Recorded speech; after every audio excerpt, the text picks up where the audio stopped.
நேயர்கள் அனைவருக்கும் வணக்கம். வெண்முரசு எழுதழல் அத்தியாயம் 74. குருதி விதை 5.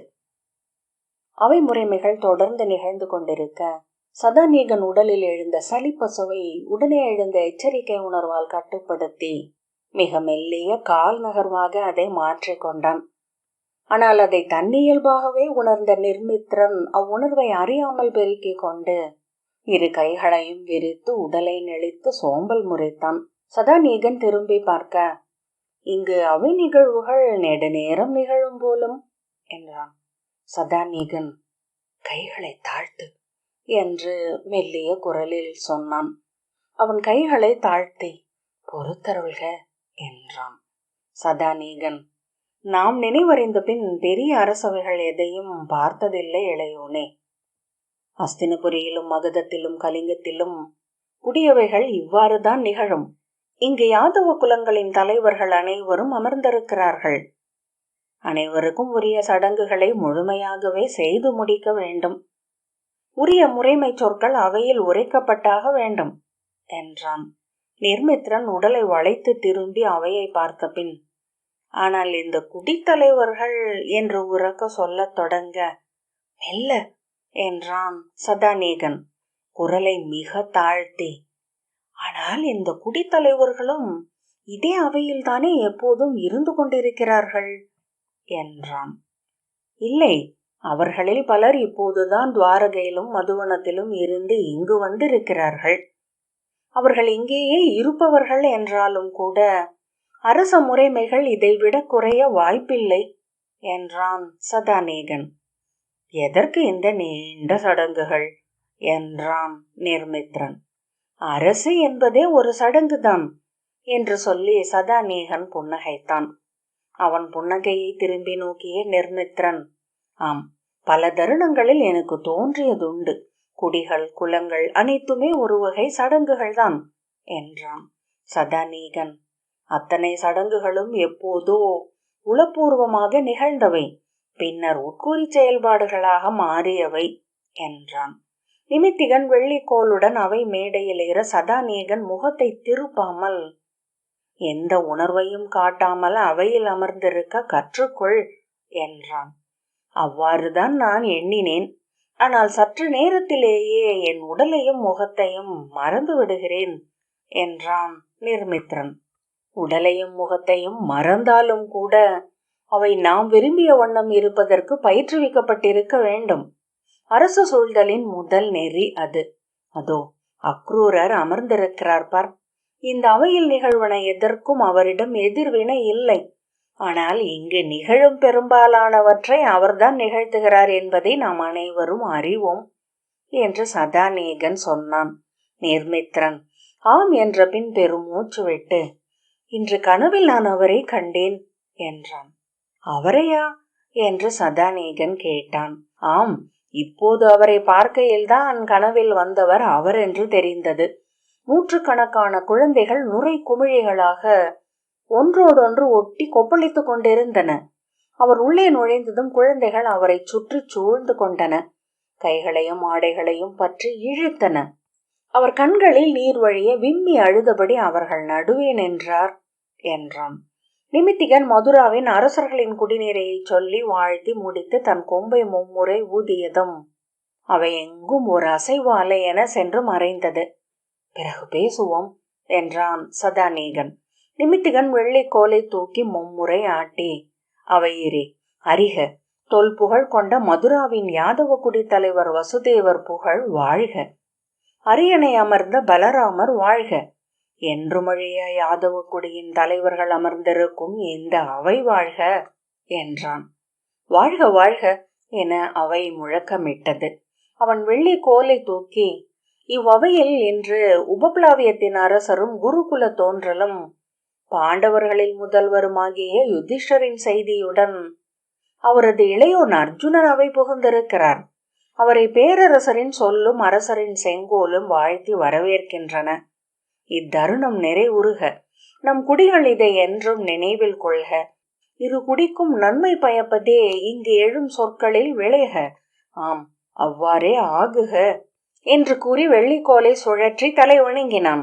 அவையினர் கை தூக்கி ஆம் அவ்வாறே ஆகுக என்று வாழ்த்தினர்.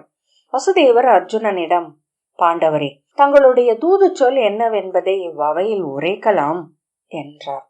நிர்மித்ரன் யாதவ அரசியரை பார்த்தான்.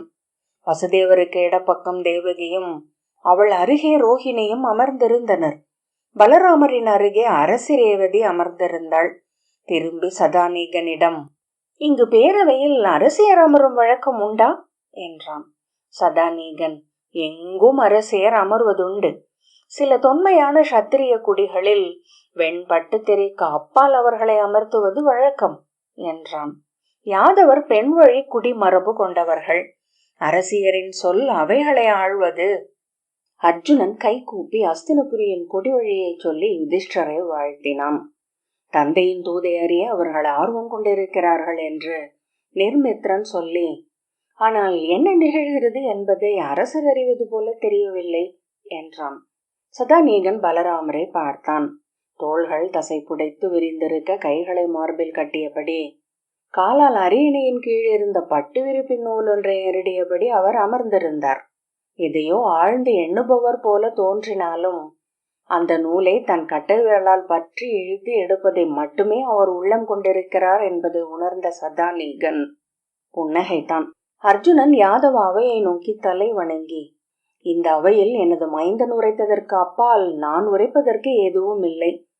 யாதவர்களின் படைத்துணையை கோரி நான் இங்கு வரவில்லை. யாதவ இளவரசியை மணந்தவன், யாதவ குருதியோடும் மைந்தனுக்கு தந்தை, அனைத்திற்கும் மேலாக யாதவர் ஒருவரின் கால்களை தலை சூடும் பெருமை கொண்டவன். ஆகவே இங்கிருக்கும் எவருக்கும் நிகராக யாதவ குடியின் பெருமைக்கும் வாழ்வுக்கும் பொறுப்பேற்றுக் கொள்பவன். அந்நிலையிலேயே இங்கு சிலவற்றை உரைக்க வந்துள்ளேன் என்றான். அந்த நேரடியான சொற்கள் அவையை திகைக்க செய்தன. அவை ரீங்காரமிட்டது. நிர்மித்ரன் திகைப்புடன், இவை அவர் உரைக்க வேண்டிய சொற்கள் அல்ல என்றான். சதாநீகன் திரும்பாமல் இருக்க அவன் கையை பிடித்து மெல்ல உலுக்கி, மூத்தவரே, தந்தையர் அவையில் சொல்ல வேண்டியதென்ன என்பதை பலமுறை எண்ணி சொல்வகுத்து எழுதி அவருக்கு அளித்தார்கள். பலமுறை அவரிடம் அச்சொற்கள் சொல்லப்பட்டதையும் நான் கேட்டேன். அவை இவை அல்ல என்றான். ஆம், நானும் கேட்டேன். அவை முறைப்படி வகுக்கப்பட்ட அரசியல் சொற்கள். இவை அவர் மட்டுமே சொல்லக்கூடியவை என்றான் சதாநீகன்.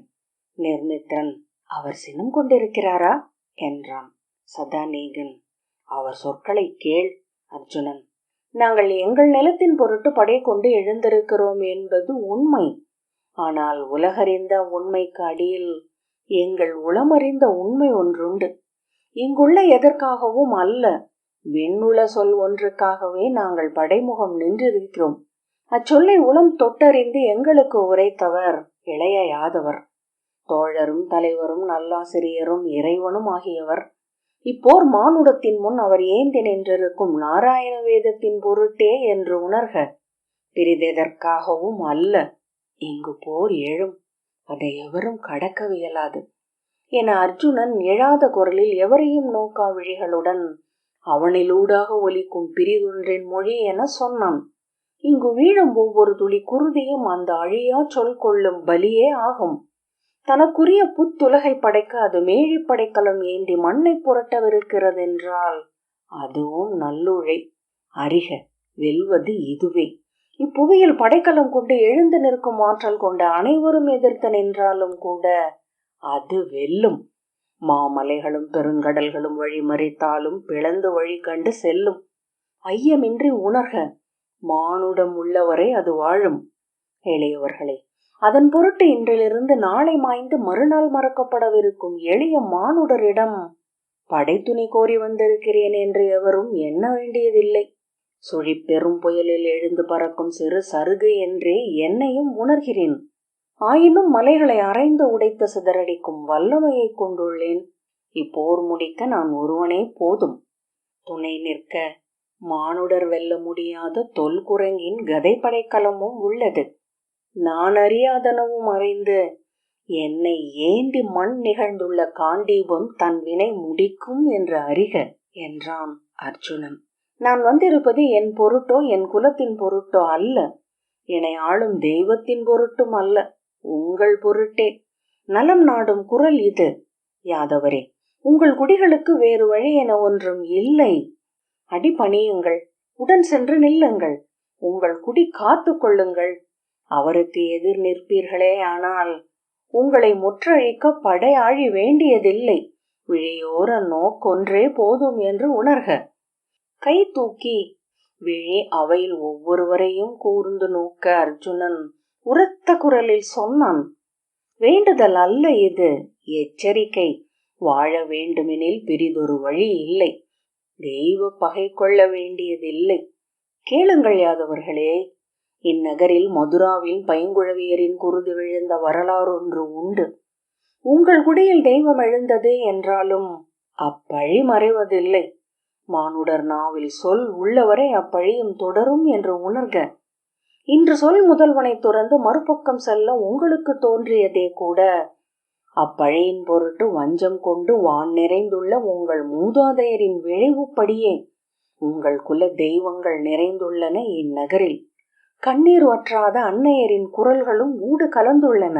நிர்மித்ரன் அரசி தேவகி நடுங்கிக் கொண்டிருப்பதை கண்டான். விழப்போகிறார்கள் என்று மெல்ல சொன்னான். அவன் கையை தொட்டு பேசாதே என உணர்த்தினான் சதாநீகன். பிழை ஈடு செய்ய ஒரு வாய்ப்பு இது. அவர் சொல்லுக்கென நின்று களம்பட்டீர்கள் என்றால் சென்று உங்கள் மூதாதையர் முன் நிற்கையில் சிறுமை கொள்ள மாட்டீர்கள். இதற்கப்பால் இந்த அவையில் நான் சொல்வதற்கொன்றுமில்லை என்று சொல்லி தலைவணங்கி அர்ஜுனன் தன் பீடத்தில் அமர்ந்தான். அவை நெடுநேரம் அசைவற்று ஒலியற்று அமர்ந்திருந்தது. பலராமர் திரும்பி ரேவதியை பார்ப்பதைக் கண்டு நிர்மித்ரன் சதாநீகனிடம் என்ன செய்ய வேண்டும் என்று கேட்கிறாரா? கைகளை தொட்டு பேசாதே என்று சதாநீகன் அறிவுறுத்தினான். ரேவதி விழிகளால் அக்ரூரரை சுட்டி காட்டினாள்.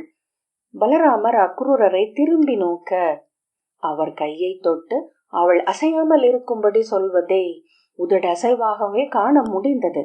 அக்ரூரர் அவள் நோக்கை சந்தித்தவுடன் எடைமிக்க உடலை உந்தி எழுந்து இரு கைகளையும் கூப்பி, அவையீரே, அடியவன் என்று இந்த மேடையில் நின்று தன் தலைவருக்கு உகந்த சொற்களை இளைய பாண்டவர் சொன்னார். அது நன்று, அவ்வடைக்கலம் சிறப்புறுக என்றார். குரலை சீராக ஆனால் அனைவரும் கேட்கும்படி ஒலிக்க விட்டார். இங்கு குடியவையில் நாம் எடுக்க வேண்டிய முடிவு எவ்வுணர்வுக்கும் பார்ப்பட்டதல்ல. நம் குடிக்கென நாம் கொள்வதும் நம் அரசரை சிறப்புறச் செய்வதும் நம் குடிவழிகள் எண்ணி நிறைவுறுவதுமான ஒன்றே நம் முடிவென்றிருக்க வேண்டும். அவை ஆம் மெய்தான் என கார்வையோசை எழுப்பியது.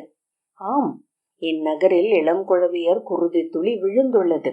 அக்குருதியை கண்டு உளம் கொதித்தவர்களில் முதல்வன் நானே. நிமித்திகர் குறி தேர்ந்து கோகுலத்திற்கு சென்று இளைய யாதவரையும் மூத்தவரையும் இங்கு இட்டு வந்தவன் நான். குடியவனை அழித்து குலப்பழியை அவர்களை கொண்டு நிகர் செய்தேன்.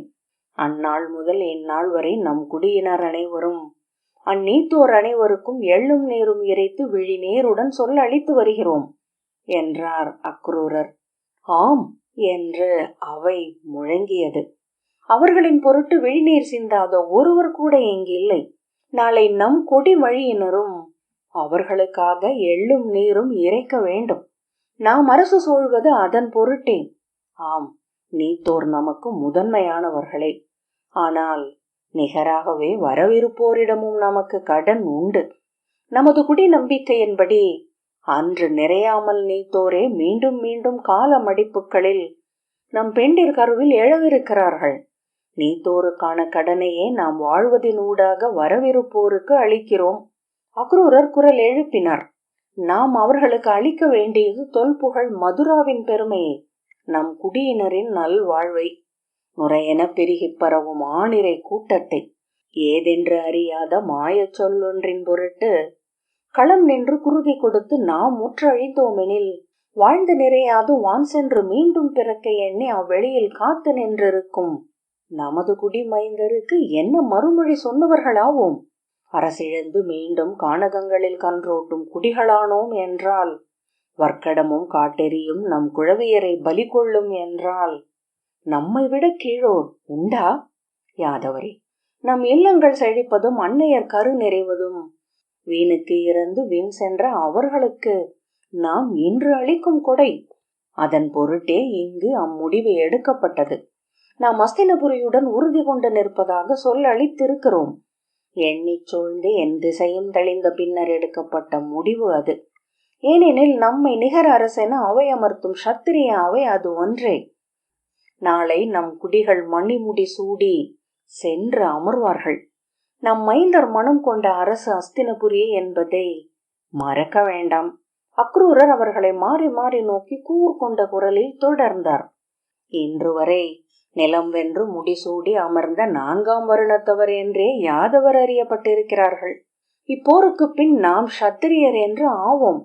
மாறாக இளைய பாண்டவர் கூற்றை ஏற்று நாம் இளையவரின் பின் நின்றால் என்ன ஆவோம்? பாரத வருஷத்தின் சத்திரியர்கள் அனைவராலும் எதிர்கொள்ளப்படுவோம். ஐயம் வேண்டாம், தோற்றழிவோம். கார்த்தவீரியனை முன்னிறுத்தி ஒருமுறை எழுந்தோம். அவர் கொண்ட ஆணவத்தால் வீழ்ந்தோம். மீண்டு எழ 1000 ஆண்டுகளாயின. இம்முறை விழுந்தால் எழுவதற்கு நம் குடியும் எஞ்சாதென்று அறிக. இளையவர் நமக்கு எதிராக படையாழி கொண்டு நிற்கக்கூடும். தன் குடியை தானே கொன்றழிக்கவும் கூடும். அவர் அவ்வாறெனில் அவருக்கும் கம்சருக்கும் என்ன வேறுபாடு? தன் மைந்தரை தான் கொன்ற தந்தை என்று அவரை வரலாறு பழிக்கட்டும். அப்பழியை விளைவார் என்றால் படையாழியை கையில் எடுக்கட்டும். படைமுகத்தில் நான் நிற்கிறேன். தந்தை வசுதேவர் நிற்பார். மூத்தவர் பலராமர் நிற்பார். ஈன்ற மைந்தர்கள் நிற்பார்கள். குலத் தலைவர்கள் நிற்பார்கள். அனைவரையும் கொன்று தன் சொல்லை அவர் நிலை நாட்டட்டும். தன்னை தெய்வம் என்று நிறுத்தும் பொருட்டே கம்சர் குடிக்கொலை புரிந்தார். இவர் விளைவதும் அதுவென்றால் அவ்வாறே ஆகட்டும்.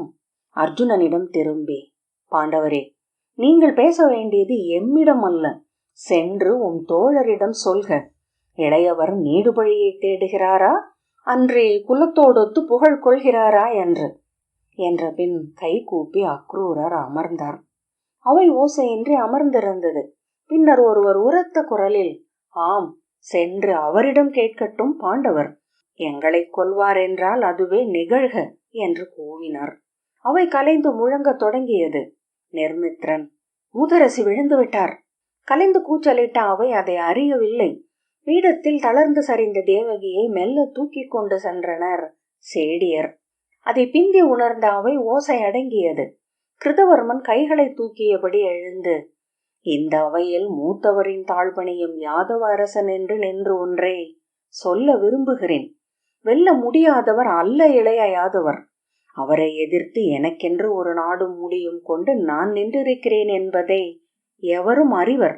என்னை வென்று அழிக்க அவர் எத்தனை விழைகிறார் என்று அறியாத எவருண்டு இங்கே? ஏன் இயலவில்லை?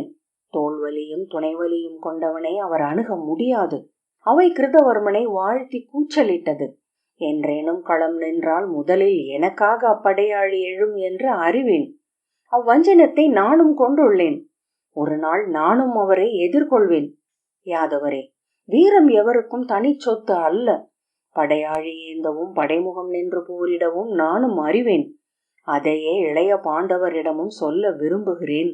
ரேவதி புன்னகைத்து அதை மறைப்பதற்காக தலையாடையை இழுத்து முகத்தின் மேலிட்டு சரித்துக் கொள்வதை சதாநீகன் கண்டான்.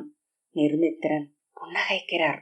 சதாநீகன் தன் சொற்களை பிறர் சொல்ல வைப்பவர் அரசு சூழ்தலில் எப்போதும் வெல்கிறார்கள் என்றான். வசுதேவர் எழுந்து கை கூப்பி, இவ்வவையில் பெரிதொரு சொல்லாடலை நான் விரும்பவில்லை. இளைய பாண்டவர் உபப்ளாவியத்தின் அரசர் யுதிஷ்டரின் செய்தியுடன் இங்கு வந்ததாக சொன்னார். அதை உரைக்க ஒரு வாய்ப்பளிப்பது நம் கடமை. இங்கு அவர் உரைத்தது நாடிழந்து பெண் கொடையாக பெற்ற சிற்றூரில் தங்கியிருக்கும் பாண்டவர்களின் சொல் மட்டுமே என்று கொள்வோம். அதை உரிய முறையில் அமைச்சர் எதிர்கொண்டார். அவர் சொற்களையே நானும் சொல்கிறேன். யாதவர்கள் அஸ்தினபுரிக்கு அளித்த சொல்லுறுதி தொடரும். எங்கள் செய்தியாக இதை இளைய பாண்டவர் சென்று தமையனுக்கு உரைக்கட்டும். தன் தோழருக்கும் அறிவுறுத்தட்டும். பலராமர் எழுந்து, போர் நிகழப்போவதில்லை என்று நான் நினைக்கிறேன். ஏனெனில் அஸ்தினபுரியை எதிர்கொள்ளும் அளவுக்கு பாண்டவர் தரப்புக்கு ஆற்றல் இல்லை. அதை பிற எவரையும் விட யுதிஷ்டர் அறிந்திருப்பார். அஸ்தினபுரி நட்பு சேர்த்து ஆற்றல் பெருக்கி விட்டதனாலேயே இப்போர் முற்றிலும் தவிர்க்கப்பட்டுள்ளது. போர் தவிர்க்கப்பட வேண்டும் என்பதனாலேயே அஸ்தினபுரியை ஆதரிக்க வேண்டும் என்று நான் முதலில் முடிவு செய்தேன் என்றார். அர்ஜுனனை நோக்கி திரும்பி, இளைய பாண்டவர் இந்த செய்தியை சென்று யுதிஷ்டரிடம் சொல்லட்டும். இன்னமும் கூட பொழுது உள்ளது. யுதிஷ்டருக்கு உரிமையுள்ள நிலம் எதுவோ அதை துரியோதனன் அளிக்கும்படி நான் கோருகிறேன். என் ஆணையை அவன் மீற மாட்டான். தன் நிலத்தை பெற்று தனக்கென்று ஓர் அரசை அமைத்து கொண்டு அவர் ஆளலாம். அவர் அறம் திகழ வேண்டும் என்றும் குடி பெருக வேண்டும் என்றும் நான் விழைகிறேன். என் வாழ்த்துக்களை இளைய பாண்டவர் அவருக்கு தெரிவிக்கட்டும் என்றார் பலராமர். அர்ஜுனன் எழுந்து தலைவணங்கி, அவ்வாறே அரசே என்றான். அக்ரூரர் நிமித்திகனை நோக்கி கை காட்ட அவன் மேடை ஏறி தன் கொம்பை மும்முறை முழக்கி, சொல் நிறைக, அறம் திகழ்க, இனி அவை எஞ்சுக, இவ்வவை நிறைவுறுகிறது, அரசர்கள் அவை நீங்குகிறார்கள் என்றான். மங்கள இசையும் முரசொலியும் எழுந்தன. வசுதேவர் எழுந்து அவையை வணங்கி அவையிலிருந்து வெளியே நடந்தார். பலராமர் அக்ரூரரை நோக்கி கையசைத்து ஏதோ சொல்லிவிட்டு அவையை வணங்கி தானும் தொடர்ந்து சென்றார். குடித்தலைவர்கள் எழுந்து கிருதவர்மனை சூழ்ந்து கொண்டனர். ஒரே குரலில் அனைவரும் பேசிய ஒலி அவ்வவையை நிரப்பியது. அர்ஜுனன் தலை குனிந்து அவையிலிருந்து தனித்து வெளியே செல்ல சதாநீகன் விரைந்து உடன் செல்ல கூடவே வந்த நிர்மித்ரன் தேவையற்றவற்றை பெரும்பாலான நேரங்களில் பேசினார்கள். இத்தனை பெரிய முடிவை மிக விரைவில் எடுத்துவிட்டார்கள். எப்போதும் அவையில் நிகழ்வது அதுதான் என்றான் சதாநீகன். அவையை விட்டு வெளியே நடந்த அர்ஜுனனை தொடர்ந்து சென்று இடைநாழியில் இணையாக நடந்தபடி சதாநீகன், இந்த தூது இவ்வாறாக முடியும் என்று முன்னரே எண்ணி இருந்தீர்களா தந்தையே? அர்ஜுனன் அரை துயிலில் என விழிகள் பாதி மூடி இருக்க தலை குனிந்து ஒரு கையால் தாடியை பற்றி சுழற்றியபடி நடந்து கொண்டிருந்தான். சதாநீகன் கேள்வியை ஒரு கணம் கழித்தே உள்வாங்கி நிமிர்ந்து நோக்கி புன்னகையுடன் ஏன் என்றான். அங்கிருந்து பயின்று வந்ததை தாங்கள் கூறவில்லை. சினம் கொண்டு எச்சரிக்கை விடுத்தீர்கள். தங்களை சினமூட்டிய ஒன்று அவையில் நிகழ்ந்தது. அது என்னவென்று நான் அறியேன் என்றான். நிர்மித்ரன், நான் அறிவேன். அவை முழுக்க அருவருப்பூட்டும் ஆணவம் ஒன்று நிறைந்திருந்தது. தாங்கள் வென்றுவிட்டதாகவே இந்த மூடர்கள் எண்ணி இருக்கிறார்கள். தந்தை அவை புகுந்ததும் யாதவ குல மூத்தாரில் எழுந்த மெல்லிய நகைப்பை நான் கேட்டேன். அவர்கள் உங்களை மதிக்கவில்லை என்று சினம் கொண்டிருக்க மாட்டீர்கள் என்று எண்ணுகின்றேன் என்றான் சதாநீகன். அர்ஜுனன், என்னை அவர்கள் மதிப்பார்கள் என்று நான் எப்படி எதிர்பார்க்க முடியும்? அவர்கள் அவரை மதிக்கவில்லை. அவரை மதிக்காத ஒரு அவையில் எழுந்து நின்று நான் பிரிதொன்றை கூற இயலுமா? என்ன, தாங்கள் இச்சொற்களுடன் அங்கிருந்து வந்தீர்களா? சதாநீகன், இல்லை. உண்மையில் அங்கிருந்து கிளம்பும் போது ஒரு சொல்லையும் என் உளம் வாங்கிக் கொள்ளவில்லை. எதன் பொருட்டு வந்திருக்கிறேன் என்பதையோ இந்த அவைக்குள் நுழைவதையோ கூட நான் உள்ளூர வகுத்து கொண்டிருக்கவும் இல்லை. அவையில் வந்து அமர்ந்த போது என் மேல் நோக்குகளை உணர்ந்தேன். இந்த அவை முழுவதும் என்னை நோக்கி கொண்டிருந்தது. மானுட நோக்குகள் மட்டுமல்ல. சதாநீகன் மெய்ப்பு கொண்டு மூச்சு இறுக தலை அசைத்தான். இந்த அவை எங்கும் நிறைந்திருந்தவை அவர்களின் இருப்புக்களே. நான் சொல்ல வேண்டியதென்ன என்பதை அப்போதுதான் உணர்ந்தேன். அவர்களின் குரலாகவே நான் இங்கு பேச வேண்டும் என்றான் அர்ஜுனன். சதாநீகன், ஆனால் அக்ரூரர் அவை என்று பேசிய ஒன்று பொருள் உள்ளது என்று எனக்கு தோன்றியது. மிகச் சரியாக அதை அவையில் எடுப்பதன் வழியாக அவர் முதிர்ந்த அரசியலர் என்பதையும் காட்டிவிட்டார் என்றான். படையாழி கொண்டு யாதவ படைக்கு எதிராக நிற்பார் என்றால் இளைய யாதவருக்கும் கம்சருக்கும் என்ன வேறுபாடென்று கேட்டார் அல்லவா? அதை இனி அத்தனை யாதவர்களும் கேட்பார்கள். இன்று வரை அவர்கள் அஸ்தினபுரியுடன் இணையும் போது இருந்த உளத்தடை என்பது இளைய யாதவருக்கு எதிராக படை நின்றிருக்க வேண்டுமே என்பதுதான். இப்போது அவ்வெண்ணமே இளைய யாதவர் மேல் சினமும் காழ்ப்பும் கொள்வதாக வளர்ந்துவிடும். அர்ஜுனன், ஆம், வேறுபாடென ஒன்றுமில்லை என்பதும் உண்மை என்றான். தனக்குத்தானே என கையசைத்து எதையோ அகற்றுபவன் போல காட்டி, மெய்யாகவே வேறுபாடு எதுவும் இல்லை. முற்றழிவை உருவாக்கும் அரக்கர்களும் புத்துலகு படைக்க எண்ணும் ஞானியரும் நிகழ்த்துவது ஒன்றே, பேரழிவு. வேறு வரை கெல்லி எடுத்து மண் புரட்டும் மேழியை விட அழிக்கும் படைக்கலம் எது? முளைப்பதென்ன என்பதுதான் வேறுபாடு. அவர்கள் இருப்பதை அப்போதுதான் உணர்ந்தது போல, என்ன சொல்லிக் கொண்டிருந்தேன்? சதாநீகன் ஒன்றும் சொல்லவில்லை. நிர்மித்ரன் அர்ஜுனனின் கையை பற்றி, நான் சொல்கிறேன் தந்தையே, ஆக்கமும் வன்பாதையே என்றான். அர்ஜுனன் புன்னகையுடன் அவன் தோளை தட்டி, ஆம், பிறவியும் குருதி பெருக்கே என்ற பின் சதாநீகனிடம், உரிய ஒப்புமை ஒன்றை சென்றடைந்து விட்டால் ஊக்கம் கொள்ளும் அகவை. சதாநீகன், அதை பற்றி நேற்று தான் பேசிக் கொண்டிருந்தேன் என்றான். அர்ஜுனன் நிர்மித்ரனிடம், ஆனால் அத்தனை எளிதாக என்னால் சொல்லிவிட முடியவில்லை.